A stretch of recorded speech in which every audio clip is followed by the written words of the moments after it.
Дахиан шарсан гуй шүшээ хоньны шарсан мах зэрэг хоолыг дуудлага худалдаанд оруулжээ. Дуудлага худалдаагаар олсон орлогоо их хүүхдийн эрүүл мэндийн үндэсний төвийн хүүхдийн ерөнхий мэс заслын засагт хандуулсан юм.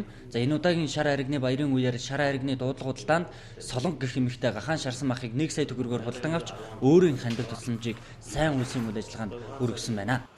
Тэгээ энэ жил бол бид нар тун ургас амжилттай байлаа, өндөртэй байлаа. Юу гэвэл манай дуудлага худалдаагаар 6 сая 100 мянган төгрөг цугулсан. Энэ бол алсар их мөнгө. Тэгэхээр энэ 6 сая 100 мянган төгрөг хэн өгсөн бэ гэхлээр энэ зэрэг одоо Их Монгол ресторанаар өгч байгаа биш байхгүй. Гол нь манай Их Монгол ресторанаар үйлчлүүлдэг. Тэнд тогтмол ирдэг манай хэрэглэгч нар маань өөрсдөө сэтгэл санаагаа гаргаад сэтгэл зүрхээ зориулаад тэр дуудлага худалдаанд оруулж байгаа. Энэ манай хэрэглэгч нарын, үйлчлүүлэгч нарын халуун сэтгэл шингэсэн ийм сайхан хандив юм байнамаа. Түүний хэвлэлийн шарах тэлэгч гэж тийм маш үнэтэй багж байдаг.